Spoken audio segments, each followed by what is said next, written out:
Monsieur le ministre des Affaires étrangères. Monsieur le ministre, le 7 février dernier, à Doha, au Qatar, lors d'un forum organisé par Al Jazeera, notamment en présence de Khaled Meshal, dirigeant du Hamas, et d'Abbas Araghchi, ministre iranien des Affaires étrangères, Madame Francesca Albanese, rapporteure spéciale des Nations Unies sur les territoires palestiniens, désignait Israël comme ennemi commun de l'humanité.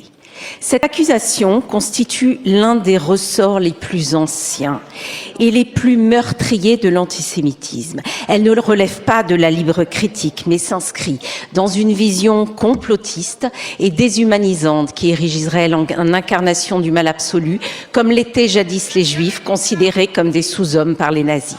Madame Albanese n'en est malheureusement pas à son coup d'essai.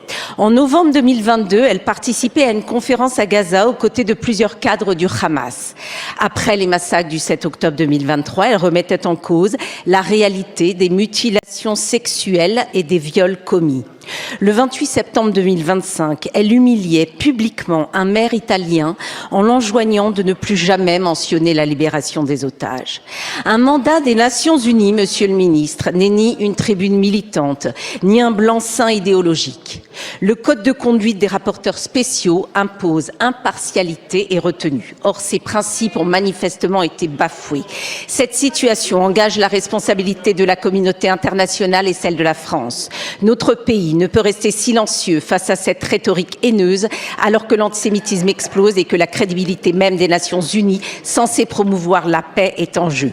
Monsieur le ministre, pouvez-vous nous confirmer que la France va faire entendre sa voix afin que Madame Albanese soit déchue de tout mandat onusien avec effet immédiat? Je vous remercie. Merci Madame la députée. La parole est à Jean-Noël Barrot, ministre de l'Europe et des Affaires étrangères. Madame la Présidente, Mesdames et Messieurs les députés, Madame la députée, la France... d'arracher le judaïsme des griffes du sionisme. Il y a dans la Bible tout ce qu'il faut pour justifier n'importe quel massacre, n'importe quelle appropriation par la force, n'importe quelle expropriation, la torture, le génocide, le vol de terre. Le sionisme, pour un grand nombre de juifs dans son histoire, est maintenant une forte minorité. Le sionisme est une sorte de perversion du judaïsme, c'est-à-dire c'est un peu comme si Daesh ou Al-Qaïda sont des perversions de l'islam. Il y a pu y avoir un sionisme de gauche. Le sionisme est un colonialisme. Il connaît ensuite un certain nombre de nuances totalement suprémacistes ou honteusement suprémacistes.